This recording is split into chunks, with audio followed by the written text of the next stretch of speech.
All right, here we go.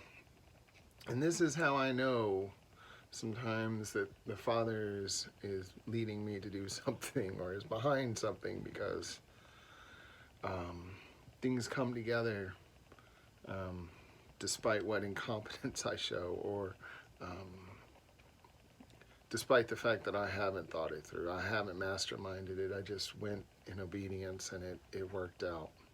See, because my tendency, and I know I'm speaking to a lot of people here with a lot of different mindsets, personalities, ways of doing things, their own set of tendencies. And God created all of these different things.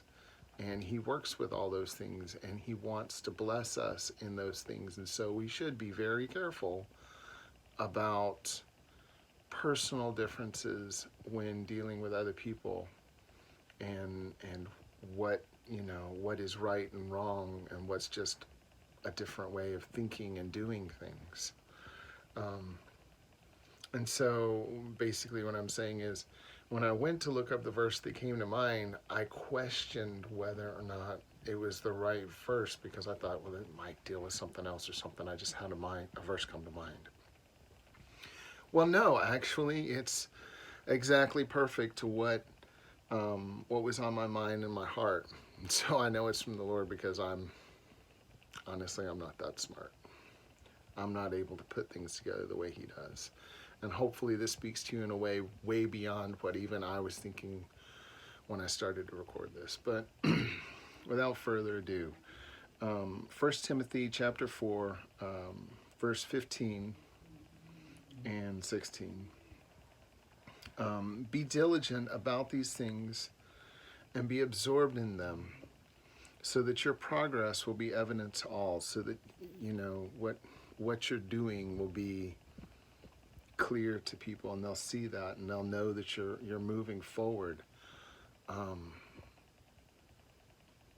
I think any reasonable rational person knows they need to make progress, but a lot of times we get defensive about, well, I'm doing the best I can, or, well, if you only knew my circumstances, or this or that. Sometimes we just have to lay the blame aside and look at things and go, yeah, that's something I need progress on. And we need to lay aside the guilt too, and not say, oh yes, I'm so terrible, I'm so sinful, how does God deal with me? Please stop. It's getting old. It's getting old for me. I can't speak for God, but I think He wants us to walk in victory. He wants us to thrive, and He's not looking for us to constantly beat ourselves up, but instead to look to Him and say, all right, I need to move forward in this, Father. What's the way? How do I do this? Um, Pay close attention to yourself and your teaching, to your life and your doctrine. Is how I learned it growing up. This is a different translation, and I'm just kind of putting it out there. Persevere in these things, for as you do this, you will ensure salvation for both yourself and for those who hear you. Well, there it is. There it is. Your example.